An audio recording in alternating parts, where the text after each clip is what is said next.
Hashtag Young Gang. I got her again. You did. You got me. I get her every time, usually. Pretty much. I mean, honestly, it's just this section of the house, or the apartment, rather. Yeah. 2 months we'll be in a house. But it's this section of the house. I don't know what it is. There's like a ghost over here or something that just causes you to yawn. Yeah, it's a yawny ghost. Yeah, they've got like some kind of scent that makes you yawn or something. They probably fart in our faces, yeah. That is so rude. That's what paranormal people say about ghosts sometimes. They just fart on your face? Well, you'll Is that why people get pink eye? Yes. No, I mean, you'll have paranormal investigators say that, like, if you smell that kind of ozone-y sulfur kind of smell, that's indicative of a ghost. But I really think that maybe it's just the ghost farting in your face. I don't know. Ozone and sulfur smell really different. Well, yeah, I mean, it's paranormal people, honey. Oh. Everything is a sign of a ghost. Of course, yeah. Okay, anyways. All right, so you ready to learn some shit about God? Are you? Me? I'm here to teach you, remember? Oh, okay. I'm the one that took notes. Right. All right, so if you guys don't remember, last time Jehoiachin died, nobody gave a fuck about him. Actually, they forgot about him immediately after he died. Just nobody gave a fuck. But also, God ended up judging the fuck out of the mercs that he hired to fuck up the Judeans. The who? The mercs, the mercenaries. Oh. The contractors that he hired. Right. To fuck with them. Mm-hmm. He judged their 4 cities and then he picked up his shit in 2 of them. Okay. Yeah, that one. All right, so now we got to replace Jehoiachin. This time, though, this very next king is not going to be a puppet king. No, he's going to be succeeded by Jehoiachin, but we're just going to call him Chinny. Now, Chinny only reigned for 3 months because, obviously, he fucked up in the eyes of the Lord, and the Lord was just not going to have it. Well, I mean, he was an 18-year-old boy, so... Yeah, but he had, like, multiple wives, so, I mean, he was killing it. Was he? Apparently. I mean, I don't know. Apparently that's how they judged game back then. Is it? Multiple wives. Also, if any Christian tries to tell you that polygamy is not something God wants, I mean, I beg to differ based on the Old Testament. But anyways, Jerry said that Chinny was going to get turned over to some drug dealers and then labeled low-grade bud. So Chinny was taken by Nebby. Apparently Nebby is the drug dealer that God was talking about. Nebby, he didn't only like fuck up Chinny, right? But he also took a bunch of treasures from the temple and the palace, but also he conscripted all of the useful people in the town, like all of the military people and like, I don't know, probably like they had people that made shoes back then. What are they called? Cobblers? But the artisans and the skilled workers. Artisans, whatever. Craftsmen. Anyways, he took all of the useful people and left those low-class liberals to fend for themselves. Rude. That is very rude of Nebby. You're right. And then Nebby, thinking quickly, instills a puppet king in Chinny's stead. And this happened to be Chinny's uncle. His uncle was named Matty, but then he got renamed because he was king now, and now he's Lord Zedd from the Power Rangers. I don't know if you guys know who I'm talking about, but I'm sure that I got him up on the screen or something. It's Lord Zedd. He's now king. All right. So Power Rangers were just a little out of time, but you know. Anyways, he reigned for 11 years, but he was defeated by the Power Rangers, and Rita snatched his ass back to the moon.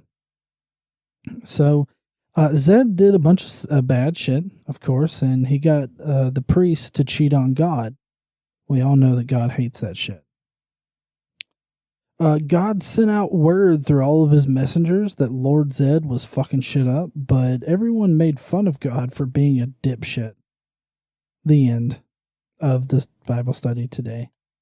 I think this is a really good one. It's really interesting. It's got Lord Zedd, the Power Rangers, Rita, Puppet Kings. He has one of those things. No, we can talk about it some more if you'd like. Oh, can we? Yeah, we can just go. We should probably just go ahead and read what's in the actual book. I mean, I got one thing right though, didn't I? Sure. We just don't want the Christians to accuse us of not having read it. So when they say, well, you just haven't read the Bible, we can say, here's a link to our playlist. Oh, I still thought you were just going to say, go fuck yourself. But anyways.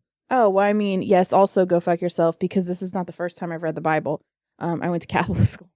But a lot of people think that Catholics don't read the Bible, but that's just not true. So anyways. They also say you're not Christian. Well, yeah. Well, not that you're Catholic anymore. Just saying. Yeah.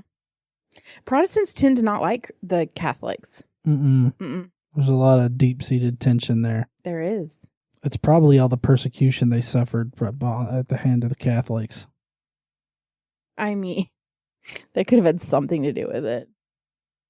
Maybe they were just sensitive. They was snowflakey. Yeah. My stepmom used to say that that Protestants are just people who can't follow the rules because they're not Catholic. And Protestants didn't want to follow all the rules, so they made up their own. Mm-hmm. That's what my stepmom says. They're just people who can't follow the rules. Luckily, we don't listen to Legion in this house. It's true.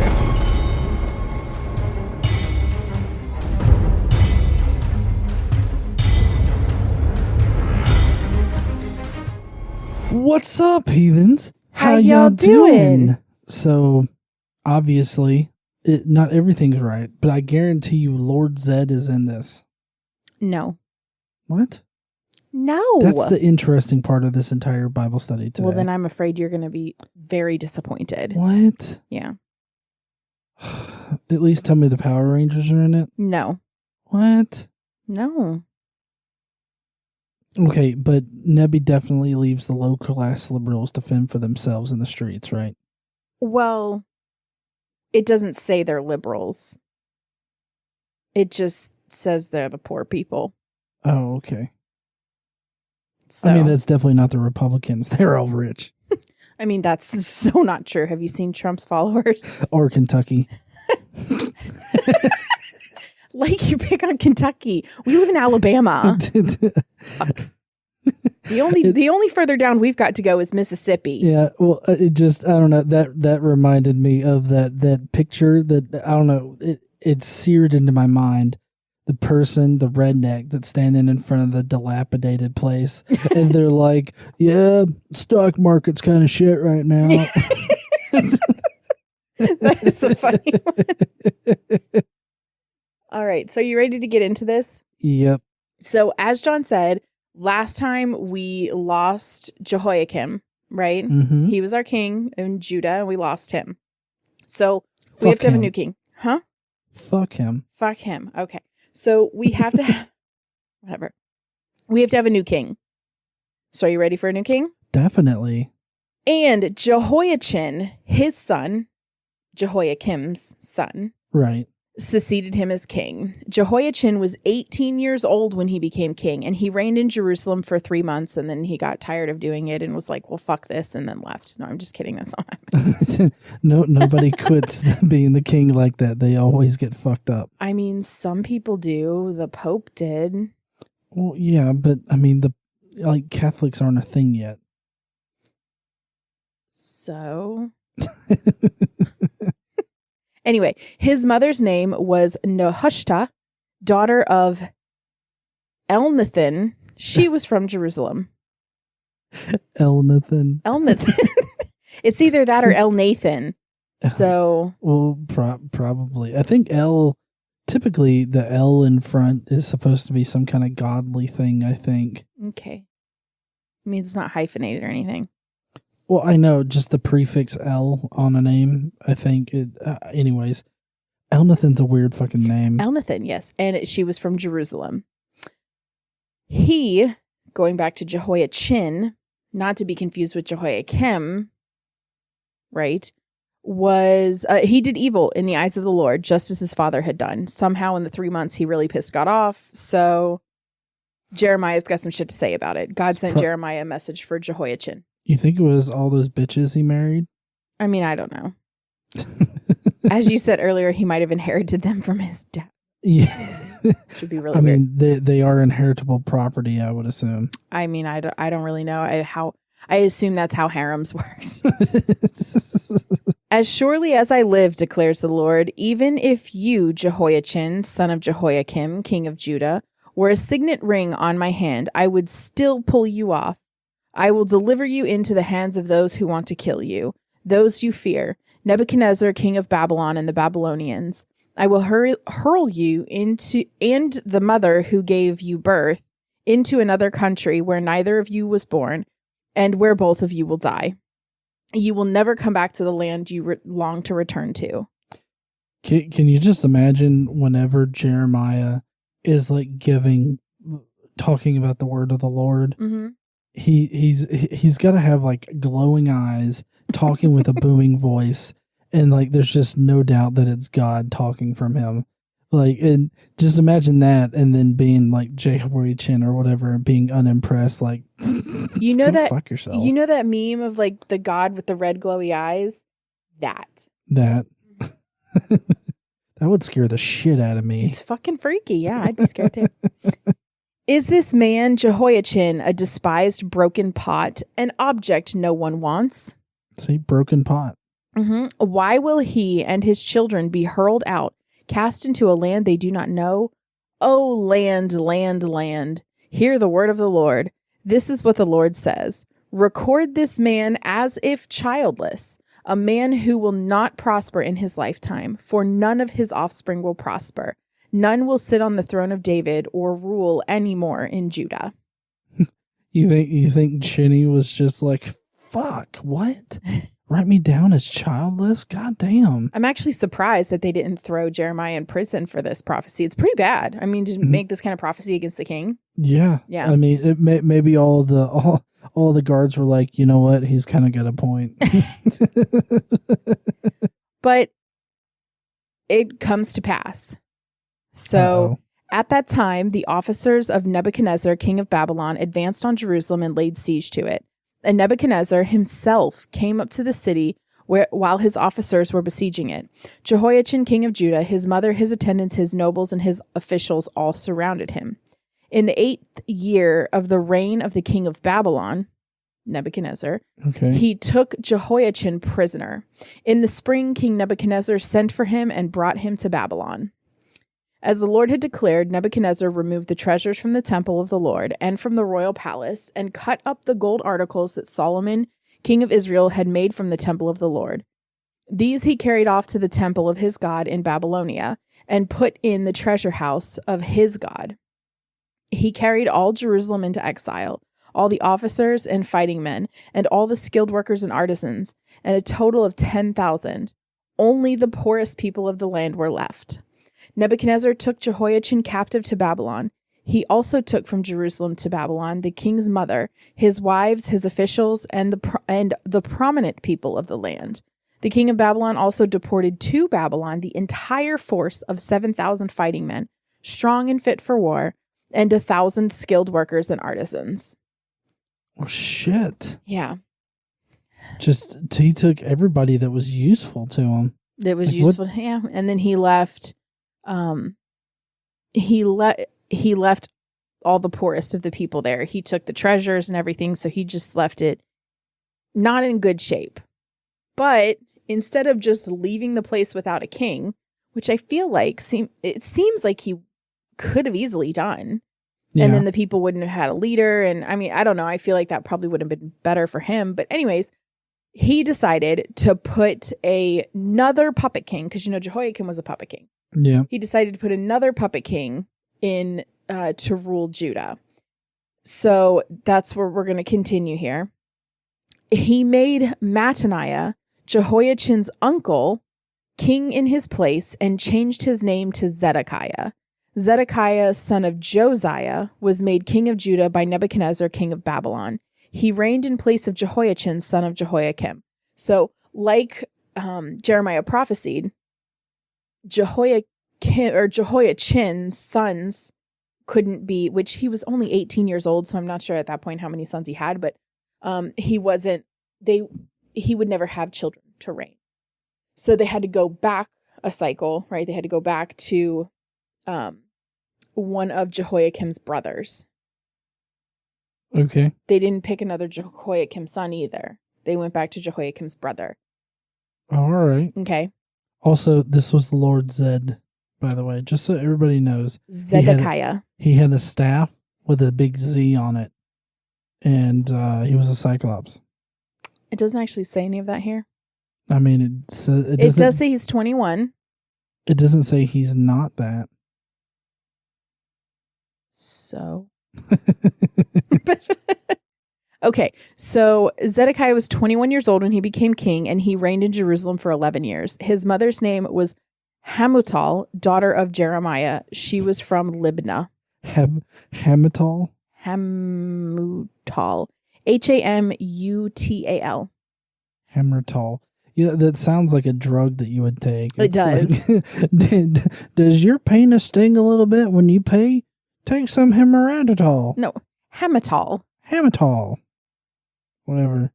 I don't know. It just makes me think like turn everything into ham. Maybe we should have some dinner. Okay. Okay, so we're going to keep talking here now about Zedekiah. Okay. All right, because we have to assess his character right away. Mm-hmm. And he did evil in the eyes of the Lord, just as Jehoiakim had done.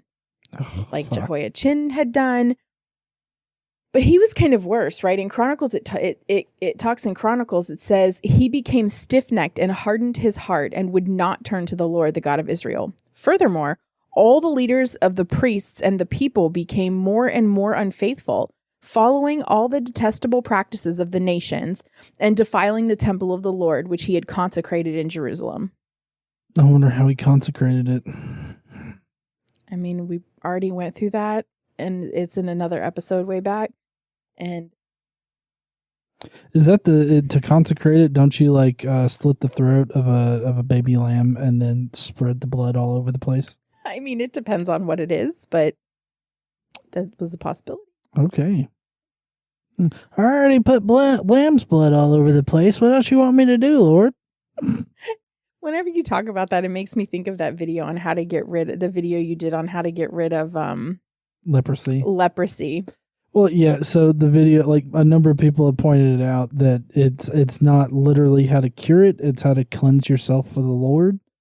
But it's still. I mean, I don't understand why you would have to go through all of that in order to cleanse yourself. Well, in any case, that's not the point. The thing that's funny about it is the whole you've got to rub blood on your ear and you've got to put it on your big toe, on your whatever foot, and it's oddly specific and weird and doesn't fix leprosy.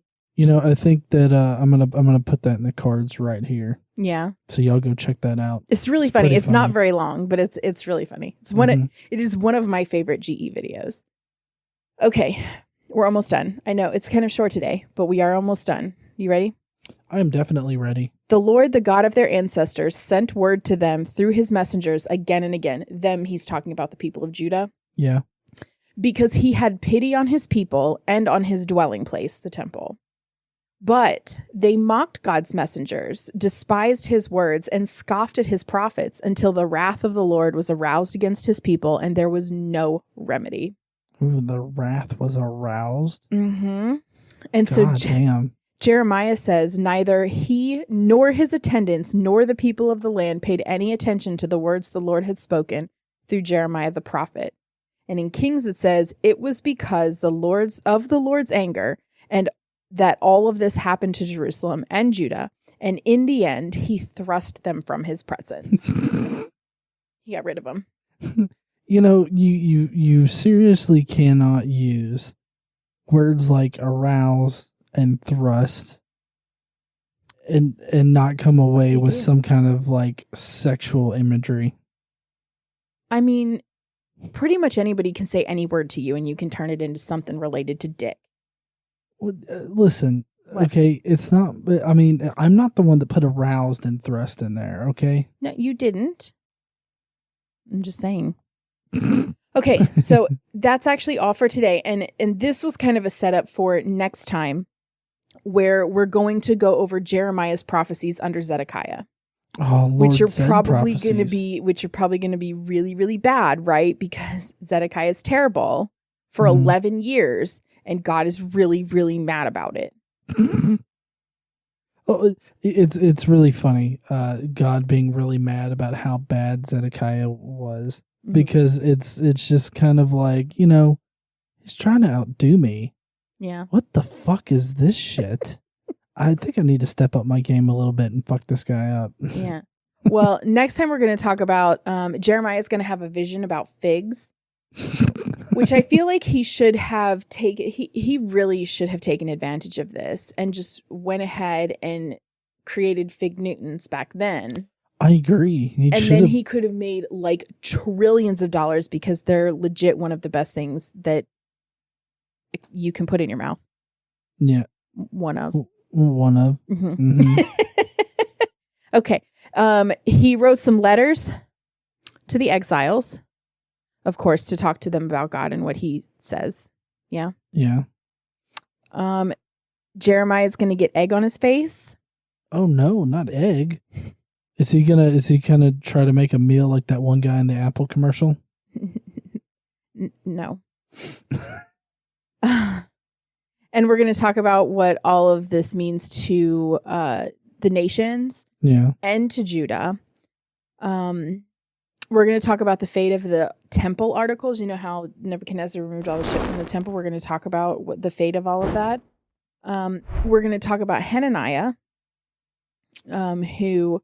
The fuck is that? Well, Hananiah is a prophet. It's a minor prophet. Okay, I didn't know that.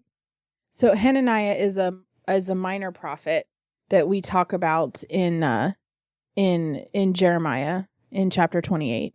Oh, okay. Which is considered a false prophet. Oh, that's a false prophet. Mm-hmm. Oh yeah, fuck that guy. Goddamn, motherfucker. But we're gonna talk about Hananiah, and something happens between Hananiah and Jeremiah, and we're gonna figure out what that means, and we're actually gonna be in 28, right? Jeremiah chapter 28. We're gonna talk about that and see what happens to Hananiah because of it. Okay. Mm-hmm. Sounds good. Yep. So that's next time on the Bible. Next time on the Bible, shit happens. God gets pissed. That's every single chapter. Yeah, this is typical. That's normally what happens. No surprise here. All right, heathens. Well, if you guys want to check out what God's pissed about next week, then I guess you'll have to tune in. If you will, though, please leave us a comment down below. We'd love to hear what you guys think about today's Bible study. You know, I was pretty spot on about Lord Zedd trying to take over and being defeated by the Power Rangers, obviously. You weren't? And Rita took his ass back to the moon. But let me know what you guys think about all that down there, as well as the real part of the Bible podcast.